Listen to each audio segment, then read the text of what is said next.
Welcome to the news. We start with an update on, of course, the upcoming preview and predictions. With AEW Rampage tomorrow, it is going to be an action-packed event for Rampage this week, with the firm deletion set to take place on Friday night, and also an 8-man tag team match set to take place involving, or I apologize, a 6-man tag team match, not an 8-man tag team match.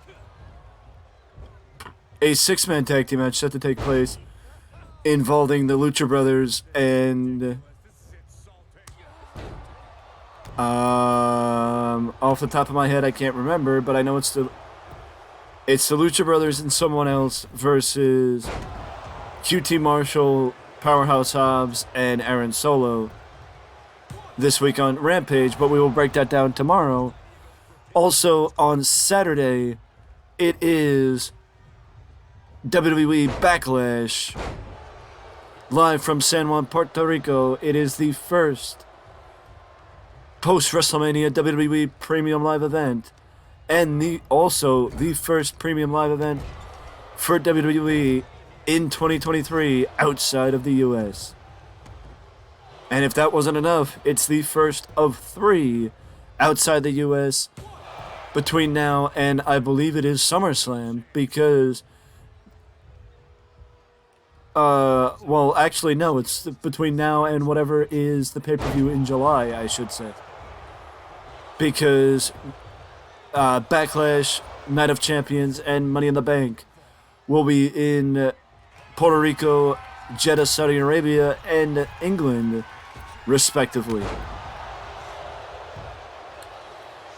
Also, an update on All In will likely come on Saturday, as the tickets will be available for the general public on Friday. So we will get a number update on Saturday for what to expect from the ticket sales for the general public, as the final tally for the event is still around 43,000 people, which is what we reported yesterday as of the last tweet from Tony Khan.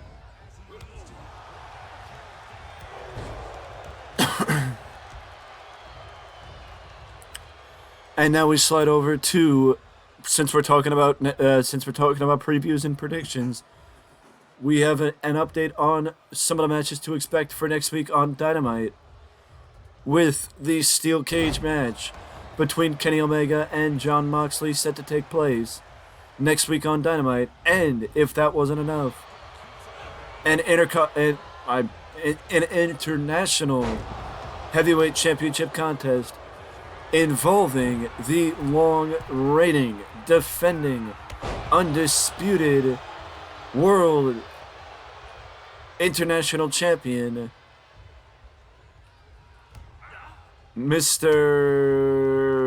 Orange Cassidy. Orange Cassidy against JAS member Daniel Garcia. Orange Cassidy has been a reigning champion for months at this point, and the longest reigning international champion, which I believe is not that hard considering there's only been, three champions or 2 champions? Is Orange Cassidy the second champion or the third one? Can't remember. Either way, that is next week on Dynamite. But also, this week on Dynamite, we saw Hikaru Shida return from her hiatus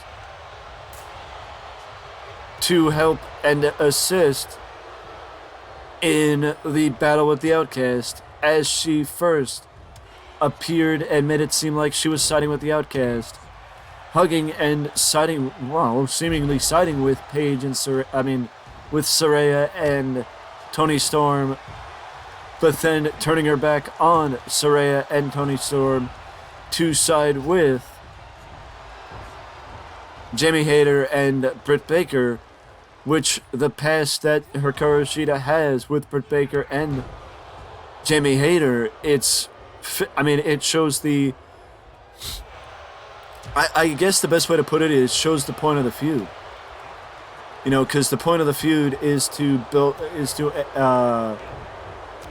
show the standing of the outliers from AEW and those within AEW that helped build the company, because Saraya, Tony Storm, and Ruby Soho were WWE. They were not AEW they were not founding members of the AEW Women's Division. You know, so it's sort of playing up the rivalry because Shida is one of the founding members of the AEW Women's Division and somebody that has done a lot for AEW's Women's Division since the company started. I mean, other than Britt Baker, I would say Shida is one of the people that broke through within the Women's Division.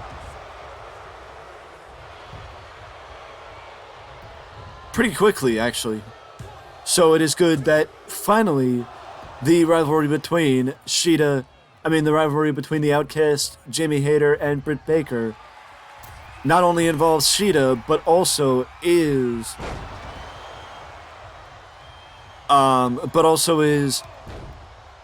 equal now, and there is not the numbers game between between the babyfaces and the heels, so that feud continues to evolve.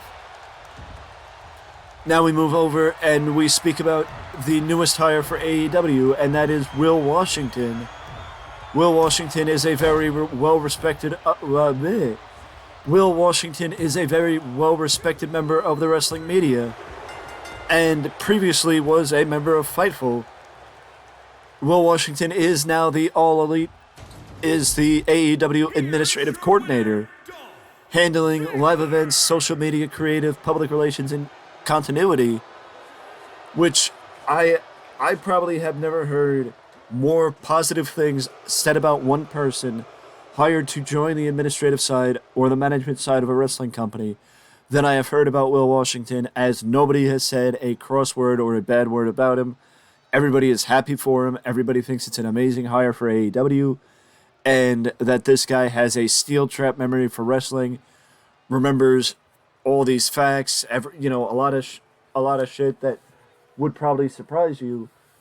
But I will join my cohorts within the wrestling news media and congratulate Will Washington for a much deserved new job with AEW.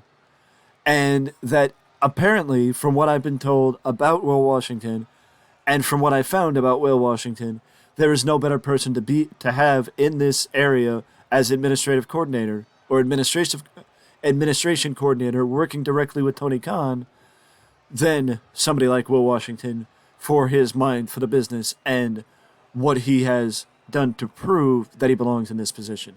So once again, congratulations to Will Washington, as he is the newest member of All Elite Wrestling. With that being said, though, that is it for the news, and I will see you in the next video.